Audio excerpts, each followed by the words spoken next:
I was dreading this Zenith. I am so familiar with this gang of funky little guys and all their ilk that I never got time to deal with one of the final ones of the bunch. Zenith Harudomerugu is, well, it's an experience. Wielding the power of liquid metal, conjuring blades, wings, and it even has a paladin aura of its own, there is a lot going on here. It's here, in fact, where we start to see a little bit of Frontier tear apart at the seams, slowing down in pace as the game approaches closure, and we'll cover all of that going forward. Harudomerugu, the metal-controlling dragon. Let's see what he's all about.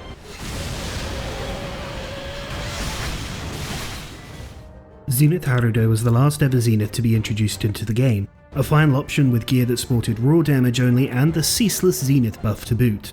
The weapons themselves were wonderful, but there did seem to be a general air of desperation around the whole charade as the writing was all but on the wall for the MMO. There were a lot of things that are interesting to talk about, but definitely this was a messy Zenith. Nowhere near the ironclad rules of something like Zenith Gasra or the hitboxes of better Zeniths, Harudo in general just felt a bit off, in my opinion. Regardless, we're here to document, and it is time to throw down. Now, the clearest change here is to this ugly bastard's face. This, of course, is its Zenith body part, and it seems as though this guy has constructed a permanent Magneto helmet to sort of show off its increased control over the silver metal that slides off of its skin. The main mechanic you'll be interacting with here is the fact that attacks will deplete the metal covering off of Harudo's body depending on the animation, and to take advantage of it. When it loses its metal covering, the hit zones, both for elemental and physical, skyrocket for the brief amount of time the guy's naked, so getting in there and taking advantage of the short openings is a very good choice here. The second mechanic at play here is the fact that a lot of the tells are very similar between different attacks, and you'll have to pay attention to avoid some of the real tough attacks that come out. However, a lot of these attacks are blessed with some long cooldowns at the end, so clear identification for what move you're about to face is going to pay off massively. At your base level of G rank 200 is where we see the majority of the moveset. This version of Harudo is fought at the very top of the second generation tower, throwing you one zone away if you faint at any time. That's pretty nice considering that the run back from the base camp at the bottom of the tower would be particularly evil. To start with is the two attacks I confused often at the start. If Harudo squats down and raises its head to the sky, you're looking for this quick double spin attack.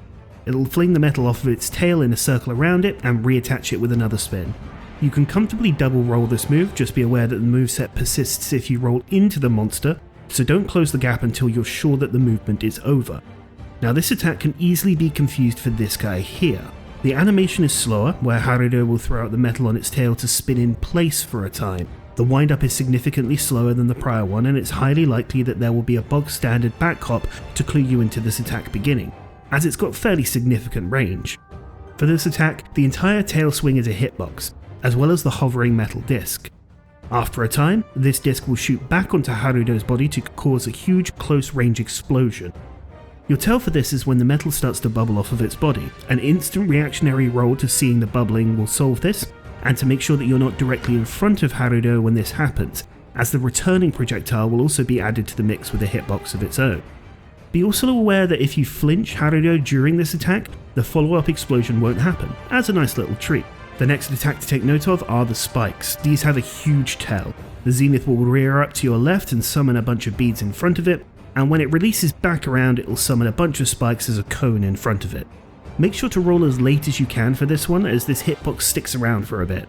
The same is also true for when it does a short flat hop, just instead the spikes come out of the floor instead. Up next, we're looking at one of the aerial moves you'll see. If the area around Harudo gets hazy and it pulls to your right, it's going to fly up and dash behind you. This will then be followed up by two series of blades being flung at you from the wings, which you can reasonably roll twice with just your standard roll. There's a hell of a cooldown afterwards for this attack in particular, and it's very easy to avoid, so aside from taking a lot of time to come out, it is a real nice attack to see. As a small note here, as you'll probably get to that point, in Rage mode you'll get hit with a Zenith Roar like Kushala's animation, and Harudo will spawn an aura of constantly flowing toxic metal around itself. This is the Paladin aura I was talking about before. Standing in this aura will slowly but surely deplete your health over time, which means running something like Vampirism, which you should be doing anyways, is recommended, and Dual Blades players may see some difficulty with the Super Demon mode that drains your health rather than stamina.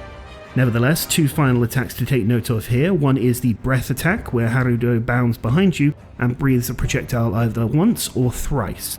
Running to the sides when it jumps behind you will get you out of danger nice and simply, and the head will be wide open during the combo and the cooldown. You may have to adjust your camera manually here, as it's a very quick movement when it dashes behind you, but other than that there's no real threat. And finally, out of all of these is the Metal Rain.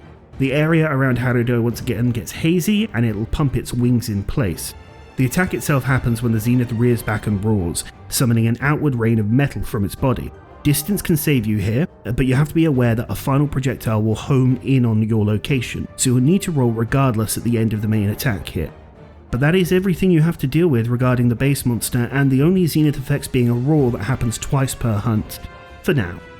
Moving up to G rank 400, we're treated to two new very deadly attacks. The first one is a quick tell. Harudo will jump up in a spinning ascent and hover in the air. When the wings extend, a huge burst of metal, definitely metal, will slam down on you, stunning you instantly. If you fail to evade, you'll be submerged into the glass jar of an aerial bombardment, leading to a very easy multi-hit card. To avoid this attack, you'll have to roll or use a quick guard on the initial slam, and then the follow-up rain of non-suggestive material can be outran by extreme style sprint, or if you're running the skill Thunderclad and it's active, your base movement speed should be enough to outpace it. Just keep running and curve around to make sure you're close to Harudo when the attack finishes, as this is another move that has a hell of a cooldown for you to punish. It's a scary attack, but one that will benefit you to avoid. The final addition at this level is a rework of the orb attack from the base species. The Elder Dragon will slowly surround itself with an orb of silver and take to the skies to disappear. After a moment, it'll come crashing down, throwing anyone unlucky enough to get hit into the air and spiking them back down for a 2-hit combo. This will very likely send you back to camp. Additionally, if you're complacent enough to stay close to the original takeoff, this will also throw you in the air to turn this into a 3-hit inescapable combo, so back up when you see this animation start. To dodge the follow-up, you'll need to be prepared once the screen stops shaking. A shadow will appear beneath you, you have to wait for a short beat then roll. If you roll instantly when the shadow appears, you're likely to get smacked as there's just enough of a delay to catch you out. Roll this and you'll be golden. At G rank 600 there's no real significant change, but I want to show off the gear. The design of the flowing metal with the oranges and purples is pretty nice, I'm a fan, and the weapons were nothing but raw powerhouses, with some very silly sharpness meters. Your main Zenith skill will be an increase to the Ceaseless skill, which grants an increase to the critical multiplier the more you attack. And at the absurd levels of Frontier's Roar, it gets very powerful very quickly. Before we move on to the final level of attacks, it's worth covering the consequences of the head break. It's a pretty significant change, as it'll completely remove any Zenith Roars from the equation, and it removes a lot of the tracking aspects of the following moves. The stun bombardment now no longer has the initial first impact, so you don't even need to roll at the start. If you just keep running, you'll escape it nice and easy. The aerial wing blades move doesn't automatically lock into your location, and its range is dramatically reduced. And finally, the rain of metal loses the final homing impact. Harudo will slow down a decent amount as well, and all around becomes much more manageable. The orb attack still exists, however, as does the final addition, and both these moves are still likely to instantly cart you, so be aware. Speaking of, at G rank 800 there's the final attack of the roster. Harudo rears up with a piercing Zenith level roar and will dive into the earth through a puddle of silver. Keep moving when this happens, as you'll be tracked by a puddle of silver, which will burst and send you into the same sort of juggle as the orb attack as the Zenith rockets out of the ground. Your tell here is to roll the attack a beat after the puddle splashes slightly, with the same sort of timing as the orb attack. It's a brutal move, and at the highest level of Zenith Quest this is bound to hurt massively if not cart. Nevertheless, it is essentially the same as the previous orb attack, you just have to keep your eye on that small silver speck. And with familiarity, this should be a cakewalk. Zenith Harudo is impressive. Hideous, dangerous, simple, weird, and just all around an odd little thing. It's definitely easy to get tripped up at when you first fight it, but I do think this was sort of a warning sign for the winding down of Frontier as a whole. I love the concept of the dragon, and it's a beautiful looking fight, but part of me can't help but wonder what it would have been like had it released earlier on. But hey, at least I got through the whole video without saying that any of the attacks look like semen. Oh shit.